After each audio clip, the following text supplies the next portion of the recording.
اليوم بنسوي شرح على فيديوهات عالم الفيك. ما عليكم تخبلت، المهم أول شي ندخل أنشط على أساس معلومة جديدة وكذا. ندخل بنتر وناخذ صوره الآيدول اللي نبيه ونورح لي أي تطبيق أزاله الخلفية.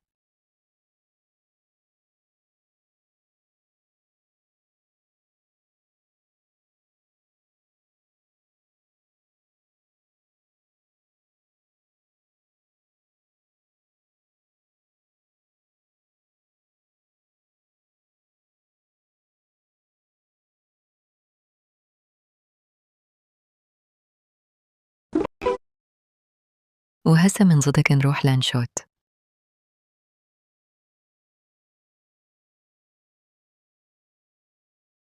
نسوي مشروع جديد ونختار الخلفية ونختار نفس صوره الآيدول اللي أخذناه من بنترست ونضبطها وتكتبون أي شي تبينه.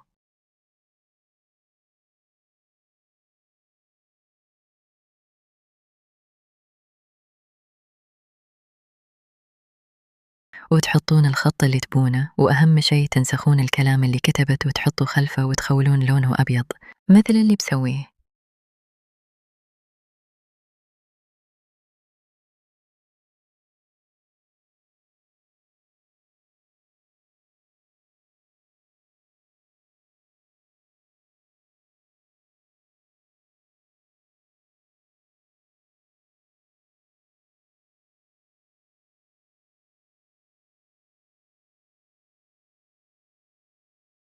ودحين الفقاعات، طبعا اللي ما عنده خط الفقاعات من عيوني خذوهم، بس أخذوا سكرين شوت وزيلوا الخلفي من أي تطبيق ومبروك عليكم.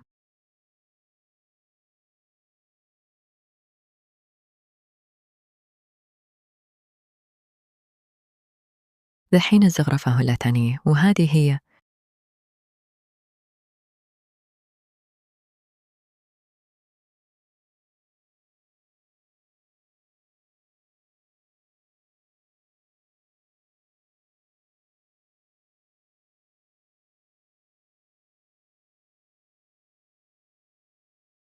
وطبعا زغرفوا الفراشة هذه هو.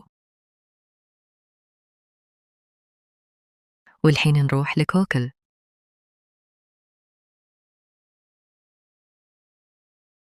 ونبحث رموز عالم الفيك ويضغطوا على أول موقع ويطلع لكم زغرفات جاهزة للنسخ، بس أصغطوا عليها وبس راح منسوخة.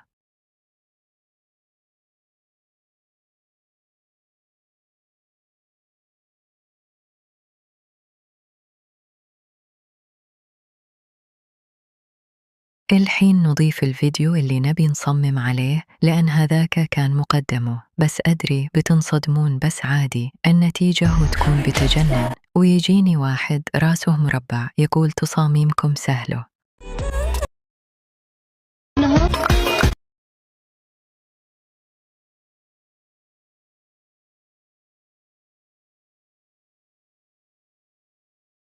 وعشان نضبط الجودة بنروح فلتر وبعدين ضبط، والإعدادات موجودة على الصور ولأني ما أقدر أكتبها.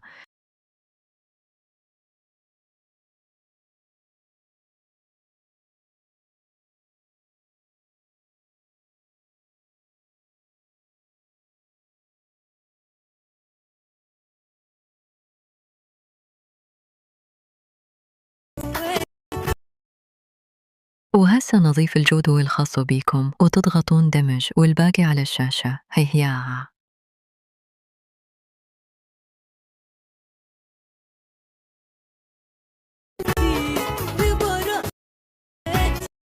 وبس كذا، مبروك عليكم وبس باي. إذا تردون أي شيء أنا أهنا، باي.